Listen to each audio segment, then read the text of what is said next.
اعوذ باللہ من الشیطان الرجیم، بسم اللہ الرحمن الرحیم۔ السلام علیکم بچے، جیسے کہ ہم نے پہلے ویڈیو شیئر کی تھی اور آپ کی ویڈیو میں نے آپ کو انسان کسی حال میں خوش نہیں رہتا سبق پڑھایا بھی تھا، سمجھایا بھی تھا، پھر اس کے ہم نے کوسچن آنسر بھی کر لیے تھے، تو یوں ہمارا یہ سبق ختم ہو گیا تھا۔ لیکن آج کی سمری جو ہے، اس سبق کی بجائے میں آپ کو ان کے مصنف جو ہیں محمد حسین آزاد کے بارے میں پڑھاؤں گی اور سمجھاؤں گی، ٹھیک ہے؟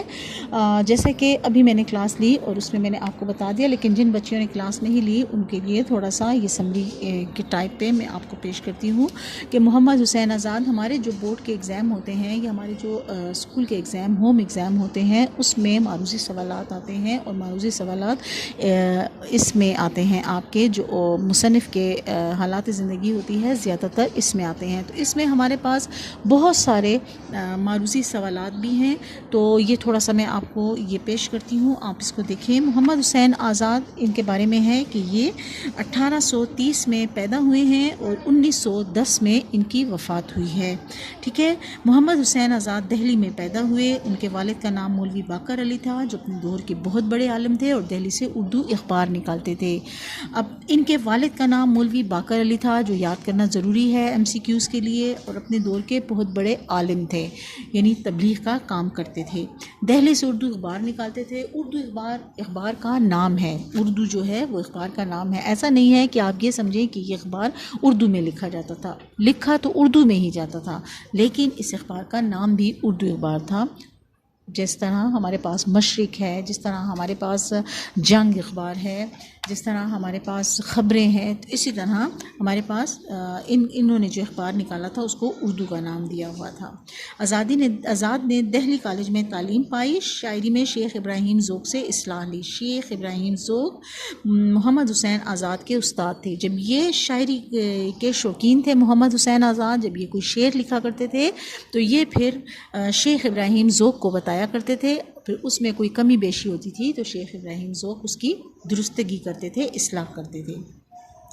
1857 کے ہنگامے میں ان کا گھر بار لٹ گیا۔ ان کے والد کو انگریزوں نے موت کی سزا دی۔ تو ان کے والد کو انگریزوں نے موت کی سزا کیوں دی؟ اس لیے کہ وہ بہت بڑے عالم تھے، وہ تبلیغ کے لیے لوگوں کو کہتے تھے، تو انگریزوں نے ان کو غدار سمجھا اور انہیں موت کی سزا دی۔ آزاد چھپ گئے اور چھپتے ہوئے وہ لاہور آ گئے۔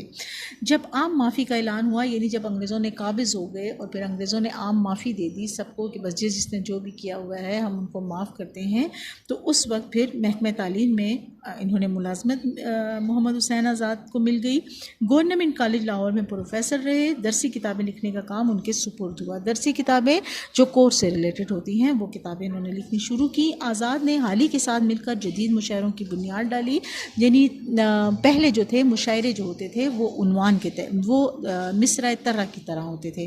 مصرع طرح کیا ہوتا ہے؟ یعنی جب مشاعرہ ہوتا تھا تو مشاعرے سے پہلے جتنے شعراء کرام ہیں ان کو ایک مصرع دے دیا جاتا تھا اور کہا جاتا تھا کہ اس پر پوری نظم لکھ کر لائیں، یعنی ایک نظم کا ایک مصرع دے دیا جاتا تھا اور انہیں کہتے تھے کہ پوری نظم اس پر لکھ کر لائیں۔ لیکن یہ چیز جو تھی یہ شعراء کرام کے لیے بہت مشکل تھی، تو محمد حسین آزاد اور حالی نے اس کو آسان کیا اور عنوان شروع کر دیے۔ جس طرح ہمارے پاس اس کتاب میں برسات کی بہاریں ہیں، طلوع اسلام ہیں، باقاعدہ عنوان کے تحت ہیں، تو اس طرح عنوان دے دیا جاتا تھا اور پھر شعراء کرام جو تھے اس پر نظمیں لکھتے تھے۔ حکومت نے انہیں شمس العلماء کا خطاب دیا۔ آزاد کو اردو ادب میں منفرد انشا پرداز کی حیثیت حاصل ہے۔ انشا پرداز مضمون نگار کو کہا جاتا ہے۔ انہوں نے جس وقت نثر لکھنی شروع کی اس وقت ان کے سامنے نثر کے دو نمونے تھے، یعنی جب پہلے تو وہ شاعری کیا کرتے تھے، لیکن جب وہ مضمون نگاری کرنے لگے، یہ نثر لکھنے لگے، کتابیں لکھنے لگے، تو اس وقت ان کے سامنے دو طرح کی نثر کے طریقے تھے۔ ایک تو نثر جو تھی وہ لکھنے پرانے لوگ تھے، پرانے لوگوں نے مشکل اور سخت لفظوں کا استعمال کیا ہوا تھا، مشکل عبارتیں تھیں، وہ قدیم نثر تھی، پرانی نثر تھی، اور دوسری طرف ان کے پاس غالب اور سر سید نے جو آسان اور سادہ نثر لکھی ہوئی تھی وہ تھی۔ اب انہوں نے یہ نہیں کیا کہ سادہ اور آسان لے لی یا مشکل لے لی، بلکہ انہوں نے دونوں کو اکٹھا کیا اور پھر ان سے اپنے لیے ایک نیا طریقہ کار شروع کیا، ملا کر ایک نئے انداز کی بنیاد رکھی۔ انہیں اپنی شاعرانہ نثر کی وجہ سے بڑی شہرت ملی۔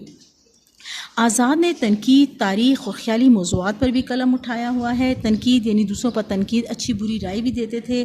تاریخ میں کچھ گزرا ہوا ہے تو اس کے بارے میں بھی لکھتے تھے. خیالی موضوع یعنی انسان کی سوچ میں اگر کوئی خیال آ جائے تو اس کے بارے میں بھی وہ پورا ایک مضمون لکھ لیا کرتے تھے. ہر جگہ ان کا اسلوب بیان کی رنگینی، الفاظ کی شوکت اور سلاست کا خوبصورت امتزاج ہے. اسلوب یعنی ہر جگہ ان کے لکھنے کا طریقہ جو ہے اس میں بیان کی خوب رنگینی بھی نظر آتی ہے، الفاظ کی خوبصورتی بھی نظر آتی ہے، سادگی اور آسان بھی نظر آتا ہے. ٹھیک ہے. آب حیات اور نرنگ خیال، ان کا اسلوب اتنا دلکش ہے. اب یہ دو ان کی تصانیف ہیں، آب حیات اور نرنگ خیال. تو کہتے ہیں کہ ان کے لکھنے کا طریقہ اتنا خوبصورت ہے کہ پڑھنے والا جو ہے وہ کھو جاتا ہے اس میں. جب وہ کسی خیالی موضوع پر قلم اٹھاتے ہیں تو ان کا قلم موتی اگلتا اور پھول برساتا چلا جاتا ہے. استعارہ کا استعمال اس میں کیا گیا ہے اور یہاں پر یہ بتایا گیا ہے کہ جب وہ لکھتے تھے تو کسی خیالی موضوع پر لکھتے تھے تو نہایت خوبصورت الفاظ کا استعمال کرتے تھے کہ پڑھنے والوں کو لطف آئے. آزاد الفاظ کے جادوگر ہیں، وہ لمبے لمبے فقرے لکھنے سے گریز کرتے ہیں. ان کی اہم تصانیف یہ ہیں، یعنی وہ بہت بڑے لمبے جملے نہیں لکھتے تھے بلکہ وہ آسان اور سادہ الفاظ میں لکھا کرتے تھے. آب حیات، دربار اکبری، نرنگ خیال، سخندان فارس، نگارستان فارس اور قصص ہند، یہ جو ان کی ہیں تصانیف، اہم تصانیف ہیں. ان کے نام ہیں. نرنگ خیال کا مطلب ہے نت نئے خیال. تو یہ جو نت نئے خیال ان کے دماغ میں آتے تھے، جیسے کہ یہاں پر لکھا ہوا ہے کہ خیالی موضوعات پر بھی قلم اٹھایا ہے، تو ان کے دماغ میں جو نت نئے خیال آتے تھے وہ لکھتے تھے. وہ تو ان کی پوری انہوں نے ایک کتاب بنا دی جو نرنگ خیال کے نام سے جانی جاتی ہے. اور اسی کتاب کا یہ سبق آپ کے پاس ہے، انسان کسی حال میں خوش نہیں رہتا. ٹھیک ہے. اب یہ آپ کو سمجھ آ گئی ہوگی امید کرتی ہوں. اور اس کے باوجود بھی اگر آپ کو کچھ سمجھ نہیں آئی، میری آواز آپ تک نہیں پہنچی، آپ کو کچھ سمجھ نہیں آئی، تو پلیز آپ لوگ مجھے اپنے گروپس میں میسج کریں. میں آپ کو آپ کے ہر سوال کا جواب دوں گی. ٹھیک ہے. اپنا بہت خیال رکھیے گا. اللہ حافظ.